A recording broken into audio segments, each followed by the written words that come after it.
Süd vəzi xərçəngi ilə qeydiyyatda olanların sayı 18 mini keçib. Hazırda Azərbaycanda süd vəzisinin xərçəngi diaqnozu ilə 18639 nəfər qeydiyyatdadır. Milli Onkologiya Mərkəzindən verilən məlumata görə bu diaqnozla 8082 nəfər artıq 5 ildən çoxdur ki, yaşayır. Ümumdünya Səhiyyə Təşkilatının məlumatına görə dünyada hər il təxminən 2,3 milyon qadında süd vəzisi xərçəngi aşkarlanır. Mütəxəssislər hesab edir ki, erkən diaqnostika və müntəzəm profilaktik müayinələr xəstəliyin vaxtında aşkarlanmasına və müalicə nəticələrinin yaxşılaşmasına mühüm təsir göstərir. Xatırladaq ki, oktyabr ayı ümumdünya süd vəzi xərçəngi ilə mübarizə ayı kimi qeyd olunur.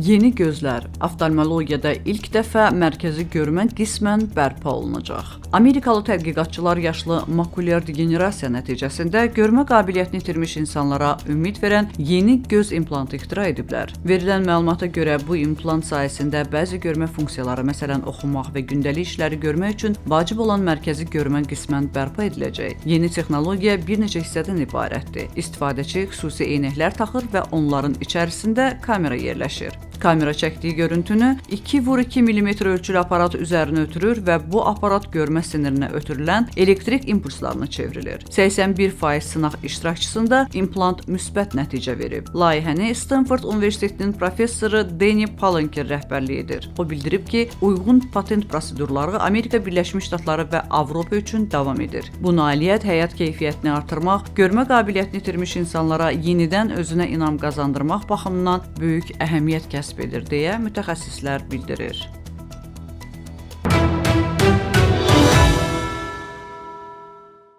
Almaniyada xəstəxanalarda həkim və tibb işçilərinin geyim sistemi tam avtomatlaşdırılıb. Hər səhər onlar xüsusi otaqdan şəxsi kod vasitəsilə təmizlənmiş xalat, şalvar və köynəklərini alır, iş gününün sonunda isə istifadə edilmiş geyimləri həmin sistemə geri təhvil verirlər. Bu proses gigiyena və infeksiya təhlükəsizliyi baxımından ciddi nəzarətdə saxlanılır. Geyimlər mərkəzləşdirilmiş şəkildə yuyulur, dezinfeksiya olunur və növbəti gün üçün yenidən paylanır. Sistem geyimlərin təmizliyini təmin etməklə yanaşı, onların fərdi izlənməsinə də imkan yaradır. Bu cür sistemlərin işləmə mexanizmini Almaniyada fəaliyyət göstərən azərbaycanlı həkim Lord Cərrah Cavid Hüseyn öz rəsmi sosial şəbəkəsində paylaşıb. Alman xəstəxanalarında həkimlər eyni formada gəzirlər, ağ xalat, tişört və şalvar və bu formalar xəstəxana tərəfindən verilir və həkim olaraq da sizin imkanınız var ki, hər gün yeni forma alasınız. Bu necə olur sizə göstərəcəm. Paltarları xüsusi veşi avtomatlardan alırsınız. Çip kartınızı bura yaxınlaşdıraraq burada artıq sizin bədən ölçüsünə uyğun olan xalat, tişört, şalvarlar qeyd olunub.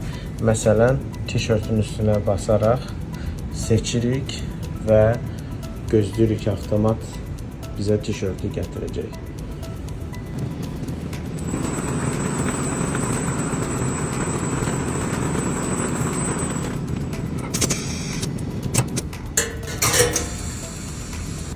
Burada isə işlənmiş paltarları qoyuruq və avtomatik olaraq yumağa götürülür. Paltarlar yenidən yuyulur, ütlənərək həkimlərin istifadəsinə verilir. Bu servis tam pulsuzdur və xəstəxana tərəfindən təşkil olunur.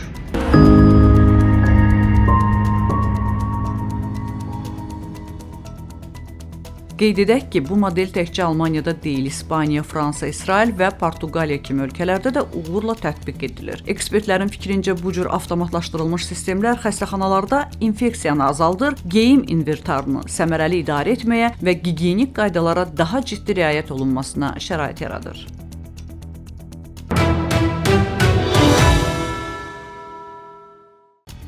Parkinson xəstəsi beyin əməliyyatı zamanı klarnet çaldı. İngiltərədən olan 65 yaşlı Dennis Bacon beyin əməliyyatı zamanı klarnet çalaraq həkimləri və ictimaiyyəti heyrətləndirib. O, Parkinson xəstəliyindən əziyyət çəkdiyi üçün London Kral Kolleci xəstəxanasında dərin beyin stimulyasiyası adlı prosedurdan keçib. Əməliyyat zamanı qadın huşu açıq vəziyyətdə olub və yalnız baş dərisinə yerli keyitmə tətbiq edilib. Neyrocərrah professor Keir Mars Aşkan başın üzərində xüsusi koordinat çərçivəsi yerləşdirərək beynin müəyyən hissəsində elektrodlar implantasiya edib. Onun sözlərinə görə elektrodlar vasitəsilə beyinə elektrik siqnalları göndərilən kimi xəstənin barmaq hərəkətliliyi yaxşılaşıb. Stimulyasiya tətbiq edilən kimi sağ əlimin daha asan hərəkət etdiyini hiss etdim və bu mənə yenidən musiqi ifa etməyə imkan verdi. Bu məni çox sevindirdi deyə Bacon bildirib. Professor isə əməliyyatın uğurlu keçdiyini və xəstənin hərəkət qabiliyyətinin dərhal bərpa olunduğunu vurğulayıb.